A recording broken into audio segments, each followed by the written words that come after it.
Hello everyone, আজকে আমি তোমাদের সাথে নিউ একটা ব্লগ শেয়ার করতে যাচ্ছি। এটা ছিল কিছুদিন আগে, রাতে ভাত কম থাকাতে তো শাশুড়িমা বলছিল খিচুড়ি রান্না করার জন্য। তো আমিও ঝটপট বললাম হ্যাঁ তুমি খিচুড়িটা রান্না করো, আর আমি এখানে ক্যাপসিকাম মরিচগুলো দিয়ে বড়া করে আমরা খাবো। তো দেখো এখানে পুরোপুরি আমি কীভাবে করলাম মোটামুটি দেখালাম। তো শাশুড়ি মা খিচুড়িটা রান্না করে রেডি করে রেখে গিয়েছিল। তারপর আমি এক এক করে ক্যাপসিকামের বড়াগুলো ভেজে নিলাম। ভেজে দেখো থালাতে সবাইকে খিচুড়ি বেড়ে দিলাম খাওয়ার জন্য, তারপর নিজের জন্য রেডি করে নিলাম। তো তোমরা দেখেই বুঝতে পারছো যে খিচুড়িটা খেতে কতটুকু টেস্ট হতে পারে।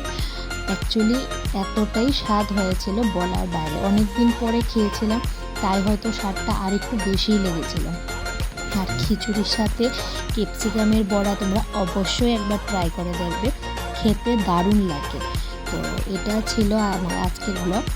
তো দেখা হচ্ছে পরের ভিডিওতে। আজকের জন্য টাটা, বাই বাই।